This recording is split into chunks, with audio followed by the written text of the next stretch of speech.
Fala galera, beleza? Bom, eu sou Pedro Zangrando, tô aqui para apresentar uns conteúdos para vocês. Hoje eu vou falar um pouquinho de pessoa em situação de rua. Eu trabalho na vigilância socioassistencial aqui de Jaboticabal, vinculado à Secretaria Municipal de Assistência e Desenvolvimento Social. E resolvi fazer esses conteúdos um pouco mais leves, um pouco mais tranquilos, né? Em vez de apresentar no local com vocês, com todos os técnicos, com as pessoas envolvidas, resolvi fazer nesse formato de vídeo para todo mundo ter disponibilidade desse material, não precisar fechar os equipamentos, e para quem quiser ver em casa ou ver com a equipe no próprio equipamento, ter essa disponibilidade, voltar, ver de novo. Então eu espero que vocês gostem desse conteúdo, me deem um feedback, esse é o primeiro que eu estou fazendo, e espero que vocês gostem também da apresentação que eu montei para vocês. Bom, antes de mais nada, né, eu vou definir o que é a pessoa em situação de rua, né? Então ele é um grupo populacional heterogêneo que possui em comum a pobreza extrema, os vínculos familiares interrompidos e fragilizados, a inexistência de moradia convencional e que utiliza os logradouros públicos ou espaços de acolhimentos como espaço de moradia e também de sustento. Bom, hoje eu vou apresentar em 4 grandes áreas, né? Eu vou falar um pouquinho do governo federal e estadual, o que eles fazem para a população em situação de rua. Vou passar um pouquinho da Prefeitura de Jaboticabal através da Secretaria Municipal de Assistência e Desenvolvimento Social, quais são as políticas que a gente tem para a população em situação de rua. Vou passar um pouquinho dos dados que a gente tem da pessoa em situação de rua, né? Então os dados gerais, os dados de abordagem e os dados da casa transitória. E depois vou passar um pouquinho de boas práticas e referências para a gente ter também um norte, né? Ver o que é feito em outros locais, seja no Brasil, seja fora do Brasil, para a população em situação de rua. Começar pelo governo federal. Então, o governo federal, lá em 2005, quando ele alterou um artigo da Lei 11.258, mais precisamente o artigo 23 da LOAS, ele colocou como obrigatoriedade a criação de programas direcionados à população em situação de rua. Então, lá em 2005, ele começou a ter um movimento para pensar na população em situação de rua. Lembrando, 2005 é 15 anos atrás, então faz pouco tempo ainda que a gente tem atenção sobre essa população tão vulnerável e tão menosprezada pelo poder público até então, né? Em 2009, o governo federal cria, através do decreto 7.053, a primeira política nacional para a população em situação de rua.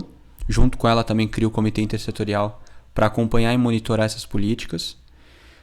Hoje está sob a tutela do Ministério da Mulher, Família e Direitos Humanos.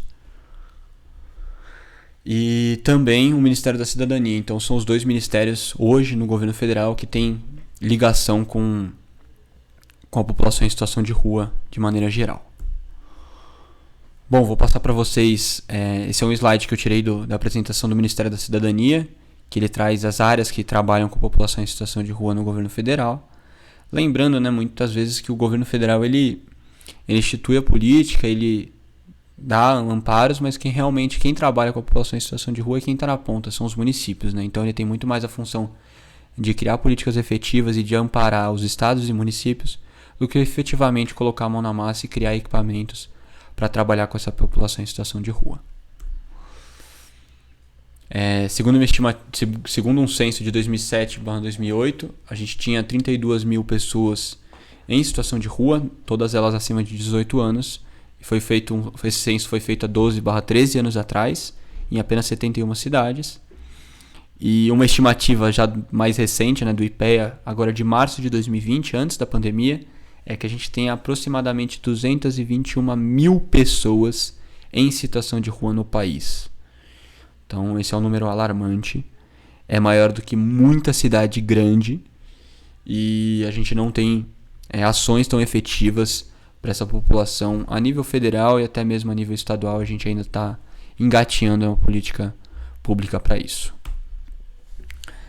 Segundo os dados do Censo SUAS, né, um censo preenchido pelos municípios e estados. A gente tem um levantamento de quase 1.600 municípios que fizeram levantamento para ver o número de pessoas em situação de rua nos municípios, e apenas 571 deles colocaram que também tinham crianças e adolescentes em situação de rua. É um número alto também para a gente ter atenção.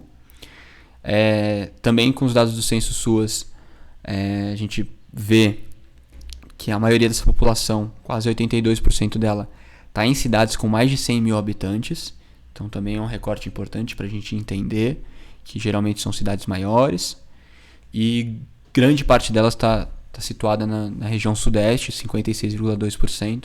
Depois a gente tem a região nordeste e a região sul, que concentra essa população. Então, entender como que é trabalhada essa política a nível federal e estadual. E a gente tem o programa Bolsa Família, que tem um levantamento de 152 mil pessoas em situação de rua no cadastro único. E 105 mil dessas pessoas recebem o programa Bolsa Família. Bom, agora trazer para o estado de São Paulo, né, o governo estadual, as políticas que o governo estadual tem para pessoas em situação de rua. Então, em 2017, ele instituiu, através da Lei 116.544, a política estadual de atenção específica para a população em situação de rua. Agora, durante o período de pandemia, ele colocou em prática o Bom Prato gratuito para as pessoas em situação de rua, né? O Bom Prato é um restaurante popular que é todo cofinanciado pelo governo do estado e que ele estava servindo essas refeições de graça para essas pessoas em situação de rua, mas foi cortado no último mês. Essa política para pessoas em situação de rua foi cortada pelo governo estadual. Tem uma resolução da SEDES também que cofinanciou para 50 municípios ampliarem as suas vagas temporárias e doou algumas camas para os acolhimentos de pessoas em situação de rua. E tem umas ações pontuais de distribuição em cobertores e moletom nos dias de baixa temperatura, principalmente na cidade de São Paulo, nossa capital. Bom, agora trazer para a nossa Jaboticabal, né, trazer um pouquinho do que é feito com a população de situação de rua na nossa cidade. Primeiro de tudo, né, as leis, né, então onde estão amparadas esse trabalho que é feito aqui em Jaboticabal, né, então começa em 2017, quando a gente coloca a política pública da assistência social como lei dentro do município. Então é a Lei 4.889 de 2017, que traz assistência como política pública no município. E em 2020 a gente tem um avanço enorme, que a gente conseguiu colocar a política municipal para a população em situação de rua e criou o Comitê Intersetorial para essa política, através da Lei Ordinária 5.056 de 2020. Então, é um avanço importantíssimo que está amparado em lei, né? Agora, tudo que é feito para a população em situação de rua e tudo que essa população precisa está amparado em lei. Então, dá uma força maior para a gente colocar em prática tudo aquilo que a gente já vem fazendo nesses últimos anos. Bom, através da Secretaria Municipal de Assistência e Desenvolvimento Social, a gente tem os 3 principais equipamentos que trabalham com a população em situação de rua dentro da cidade. Então, a gente tem a Casa Transitória, que é um centro de acolhida para a população em situação de rua masculina, todos maiores de 18 anos, são 20 vagas. Vou tratar um pouquinho mais para frente do trabalho da Casa Transitória, que é toda gerida pela nossa equipe do SUAS dentro da SMADS, né? Então é uma gestão direta. O CREAS também, que é o centro de referência nosso e dos atendimentos psicossociais para essa população em situação de rua. A rede parceira, a gente tem um centro de acolhida para a população em situação de rua do sexo feminino, que também oferta 20 vagas, que é a Casa Maria. Esse serviço ele é feito pela Associação Joana de Ângeles, e são esses 3 principais serviços que a gente tem para a população em situação de rua enquanto equipamentos. Bom, vou trazer os dados para vocês, né? Então, eu tabulei dados de 3 diferentes locais. Então, eu tenho ficha do local e da pessoa abordada via equipe que vai para as ruas, né? Então, a nossa equipe de abordagem. Eu tenho ficha individual dessas pessoas em situação de rua. E também tenho os dados da Casa Transitória, de encaminhamentos, do que é o trabalho dentro da Casa Transitória. Então, nesse primeiro momento, eu vou trazer um pouquinho do panorama geral das fichas, né? Dessa população em situação de rua na cidade. Então, são dados de mulheres, homens que responderam esse questionário para a gente, e que a gente consegue entender um pouquinho mais dessa população e dos seus anseios, do seu perfil. Segundo os dados do Bolsa Família, né, no cadastro único a gente tem 97 pessoas hoje com marcação de situação de rua. 77 dessas pessoas recebem o programa Bolsa Família, recebem esse auxílio do governo federal.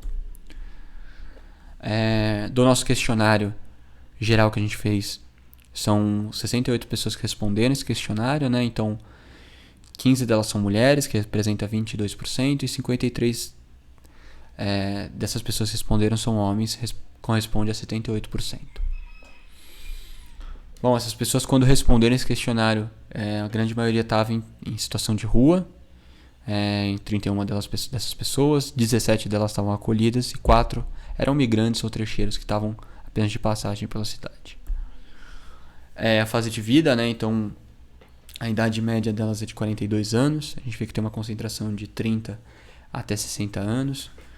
Uma concentração maior entre 40 e 50. Então, a idade da média é de 42 anos.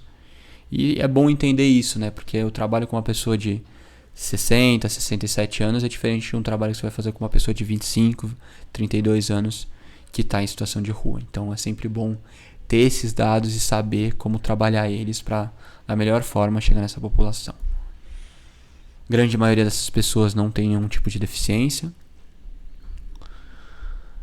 Esse é um dado importante também que a gente já vê em outras cidades, né? Então tem o censo de população em situação de rua em São Paulo, que também mostra isso, que a grande maioria das pessoas que estão em situação de rua são negros ou pardos, né? Mostra um pouquinho mais do racismo estrutural que a gente passa e das dificuldades que essas pessoas de cor parda ou negra têm na sociedade atual, né? Então é importante esse dado também para a gente entender desse perfil dessa população aqui em Jaboticabal. A naturalidade desses indivíduos, né? Então onde eles nasceram, na sua imensa maioria nasceram em Jaboticabal, mas a gente tem um grande número de cidades diferentes, de diferentes estados, né? Então também entender isso para a gente trabalhar da melhor forma com esses indivíduos aqui na cidade. Tempo de moradia nas ruas, né? Então a grande maioria não respondeu essa questão, então isso atrapalha um pouquinho o nosso trabalho na hora de tabular esses dados e de ver esse perfil, mas 16 deles estavam com menos de 2 anos. Então é importante a gente também entender isso. Aqui a gente tem um dado importantíssimo, né? Que a gente tem um entendimento sobre a população em situação de rua que muitas vezes está ligado com a drogadição. E aqui a gente vê que não é bem isso, né? Os principais fatores vão do alcoolismo, os conflitos familiares e o desemprego. Só depois que vem a drogadição como motivo. E o desemprego é citado 2 vezes mais do que a drogadição. Os conflitos familiares 3 vezes mais, o alcoolismo 3 vezes mais também que a drogadição. Então mostra que a pessoa não foi pra rua porque ela usava drogas. Se ela faz uso de drogas ou de algum psicoativo hoje, é diferente. Mas o motivo dela ir viver nas ruas não foi a droga em si. Então é importante também desmitificar, né, esse conceito de que toda pessoa que foi pra rua ou que está nas ruas faz uso de alguma substância psicoativa, de alguma droga em si. Tempo de permanência nas ruas, também foram muitas pessoas que não responderam essa questão, então não vou fazer uma análise muito profunda disso. Depois a apresentação vai estar disponível para vocês dão uma análise mais profunda desses dados. O motivo de permanência na cidade, também muitas pessoas não responderam. As que responderam, a grande maioria falou sobre familiares no município. Depois trouxe a questão de facilidade de conseguir dinheiro ou a rota de acesso fácil de grandes rodovias que passam perto da cidade. Dessas pessoas que responderam, as internações, grande parte delas ou teve internação hospitalar ou comunidade terapêutica, né? Então também é importante, quando você vai fazer um atendimento com alguém, saber se ela já teve alguma internação hospitalar ou em comunidade terapêutica, para você dar essa possibilidade para ela. Grande parte dos que responderam não possuem nenhuma DST, outra parte não respondeu, e quem respondeu que tem algum tipo de DST também é importante para o nosso trabalho, para ter sempre esse cuidado com a saúde, para ter sempre essa ligação com a Secretaria de Saúde, com o pessoal que faz esse trabalho, para a gente conseguir da melhor forma dar o tratamento adequado para essas pessoas. Dos benefícios recebidos, muda muito, né? Então quem estava recebendo o Bolsa Família hoje pode não estar recebendo, ou quem naquela época respondeu que não recebeu nenhum benefício pode estar recebendo. Mas é importante a gente também ter esse dado aqui de 16 pessoas que recebem o Bolsa Família, 5 delas recebendo o auxílio emergencial e 3 delas recebendo o BPC, também conhecido como benefício de prestação continuada. local onde dormia, né? Então grande parte das pessoas que responderam ao questionário dormiam ou nas ruas ou em casas abandonadas. A gente tem depois várias outras questões que foram respondidas 1 ou 2 vezes. Grande parte das pessoas não tinha nenhum tipo de trabalho remunerado antes de irem para as ruas. Então também mostra que a falta de sustento e a falta de estrutura financeira está muito ligado a essa pessoa estar na rua no momento de responder o questionário. A experiência profissional, aqui a gente já tem dados importantíssimos e que ajudam a gente a pensar lá na frente na hora de dar autonomia para essas pessoas, né? Então, grande parte delas já trabalhou como serviços gerais, ou pedreiro, ou ajudante, e até trabalho informal ou faxineiro. Então, já tem uma breve noção do que já pode ser feito de capacitação profissionais para essas pessoas, para na hora delas saírem, ter essa autonomia, elas já terem algum tipo de conhecimento e conseguirem voltar a atuar nessa área que elas já têm experiência. Bom, aqui eu vou trazer os dados da abordagem, né? A gente faz abordagem com 2 equipes nossas, né? A gente tem uma equipe que trabalha de manhã, outra que trabalha no período de tarde/noite, que vai até os locais onde tem concentração de pessoas em situação de rua, conversa com essas pessoas, oportuniza a elas as casas de passagem, tanto feminina quanto masculina, ver se elas estão precisando de algum cuidado de higiene, ver se elas querem ir para casa de passagem para depois passar para uma internação, se elas estão precisando de algum cuidado de saúde. Então a abordagem ela é muito importante para a gente, porque ela é a porta de entrada para o SUAS, né? Ela que mostra a cara e que está lá no dia a dia falando com essa população em situação de rua. Aqui são 2 fotos bem importantes pra gente. Uma delas é a nossa equipe fazendo teste rápido de DST, numa parceria que a gente tem com a Secretaria de Saúde, para testar essas pessoas em situação de rua. E na outra, a nossa equipe técnica fazendo a abordagem com as pessoas em situação de rua realmente no dia a dia. Aqui é um mapa das abordagens, né, no local onde são feitas as abordagens na cidade. Então a gente tem a abordagem principalmente na região central e na região próximo à Avenida Carlos Berchieri, a famosa Marginal. Todos esses triângulos em azul claro, eles são locais que foram feitas abordagens, mas que tem uma baixa concentração de pessoas em situação de rua. Esses triângulozinhos vermelhos são locais que já foram feitas abordagens e geralmente tem pessoas que dormem nesses locais, ou que tem colchões, ou que um grande número de pessoas fica nesses locais. Essas casinhas roxas são os locais onde ficam os CRAS na nossa cidade. Essa casinha em verde é onde ficam os CREAS na nossa cidade. Esses 2 pontinhos, essas 2 casinhas em azul com círculo branco em volta são as casas de passagem. Uma delas é a masculina, que é a Casa Transitória, a outra feminina, que é a Casa Maria. Então é também importante esse mapa para a gente entender onde são feitas essas abordagens e onde que a nossa equipe tem feito o trabalho dia a dia, de segunda a sexta, sempre buscando dar autonomia para essa população em situação de rua. Aqui são os 2 distritos. A gente só teve casa de abordagem lá em Córrego Rico. Em Lusitânia a gente nunca teve nenhuma solicitação de abordagem, mas também é importante a gente entender esses territórios. Bom, dessas abordagens do sexo masculino, né, dos homens, grande maioria deles são trecheiros. A concentração de munícipes também gira em torno dos 30 a 40 anos, mas também já teve crianças que foram abordadas, entre outros. Já no sexo feminino é um pouco diferente, a gente tem muito mais munícipes sendo abordadas, e a faixa etária também gira em torno de 30 a 50 anos, que são abordadas pela nossa equipe. Aqui está o quantitativo de abordagens, né? Então é muito interessante a gente ver esses números, né? Então essa linha cinza são as abordagens totais, essa linha em azul é o número de trecheiros abordados, e a linha em laranja é o número de munícipes que foram abordados mês a mês. Então a nossa equipe passa esse número pra gente, a gente consegue tabular. Nos meses de abril e maio, a nossa abordagem ela ficou muito mais focada no acolhimento provisório que a gente fez no ginásio, e muitas pessoas pararam de transitar nas ruas, né? Então a nossa abordagem não tinha tanto sentido. E aí ela voltou a fazer o trabalho intensivo em junho e julho. A gente vê que tem muitos munícipes sendo abordados desde março. Ele ultrapassou o número de trecheiras, né? No começo do ano a gente tinha vários trecheiros passando pela cidade e esse número vem caindo vertiginosamente. Ele saiu de 119 em fevereiro e abordamos 10 pessoas trecheiras em agosto de 2020.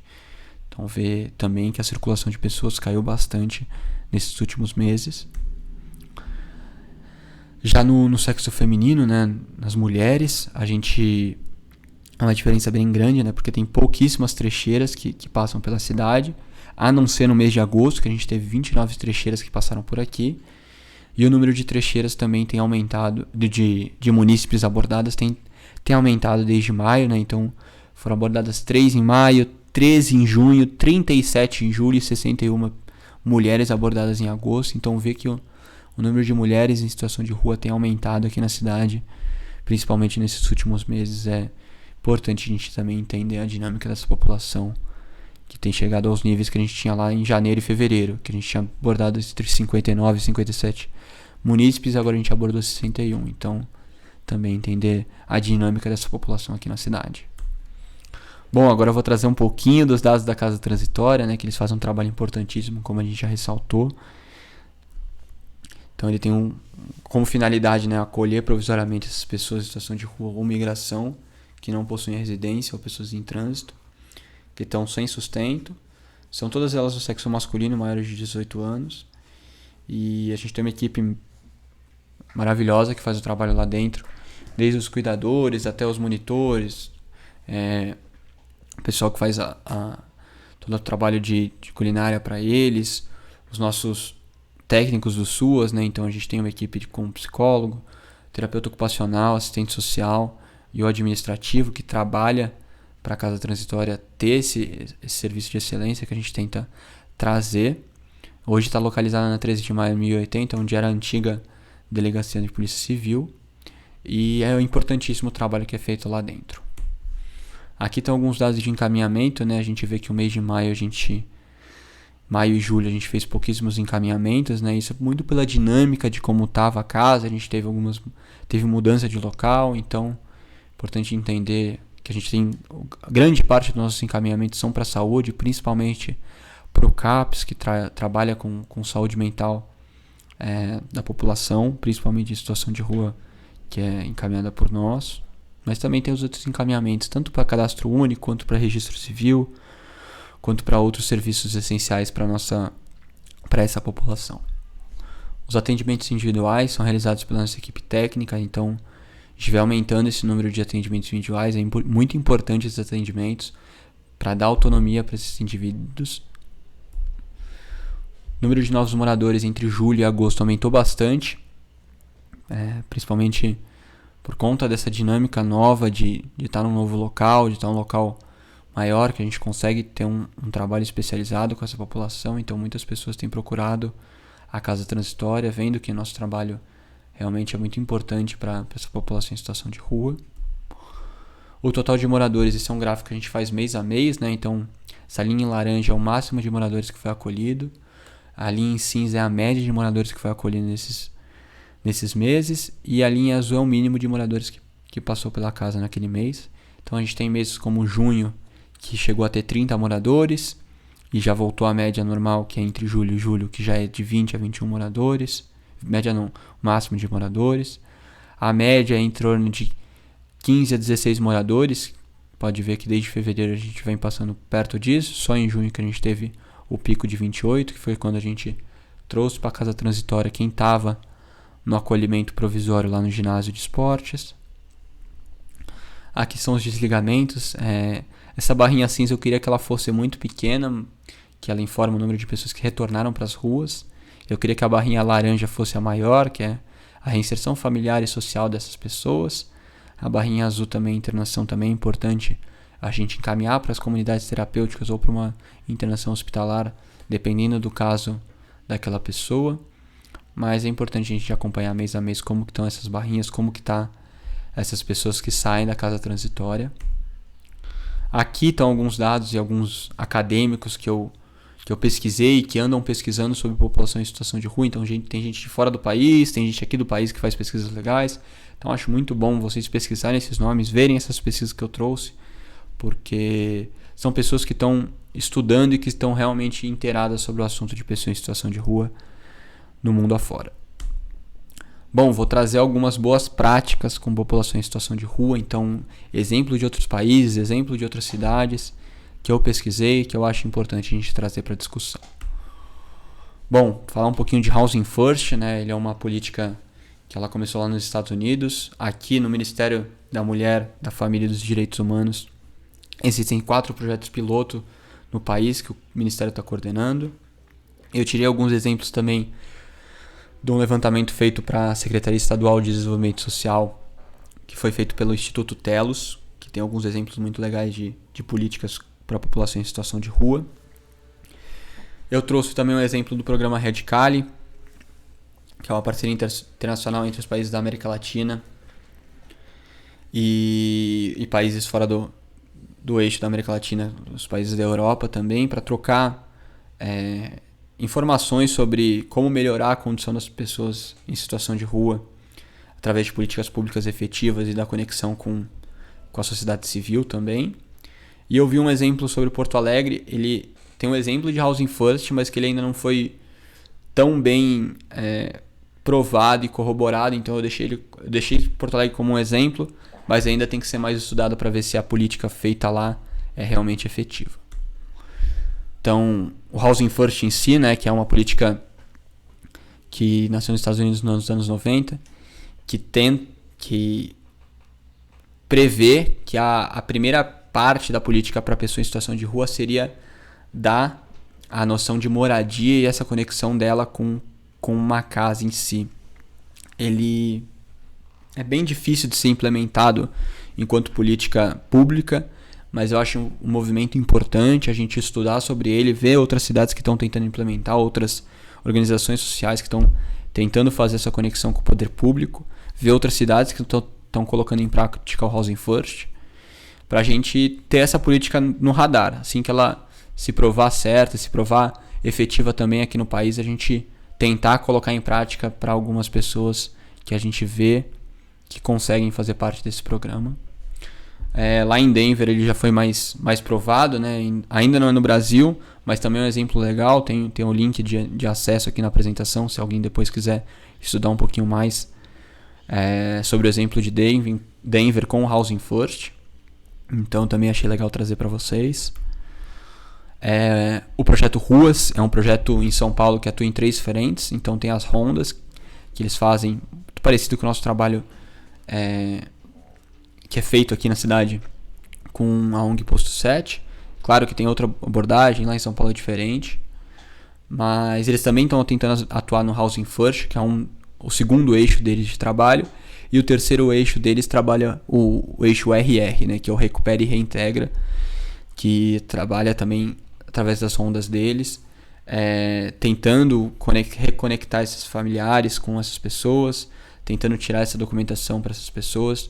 Então eu também acho legal ter esse projeto Ruas como no radar, para a gente ver o que é feito também através da iniciativa da sociedade civil e de uma entidade, nesse caso privada, lá em São Paulo, que é uma cidade que tem mais de 25 mil pessoas em situação de rua. É a maior cidade no nosso país com pessoas em situação de rua.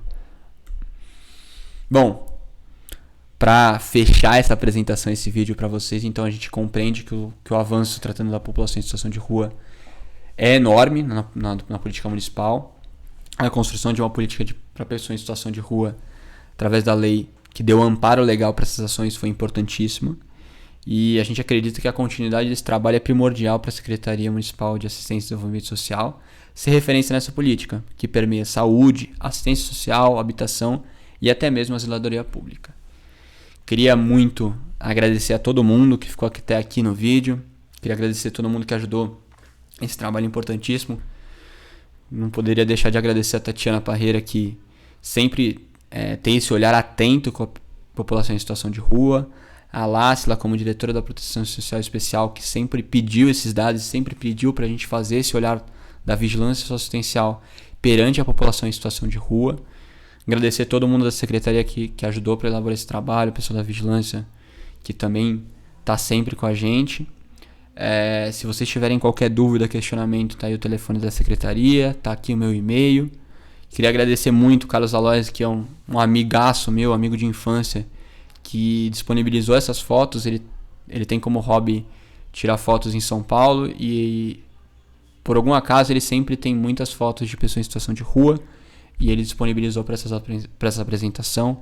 Eu acho que ela ilustrou muito bem do que se passa com a pessoa em situação de rua no nosso país. Então, queria agradecer vocês por tudo. Queria me colocar à disposição e esse é só o primeiro vídeo de muitos que a gente vai fazer aqui no canal da Vigilância do SUAS em Jaboticabal. Valeu, galera!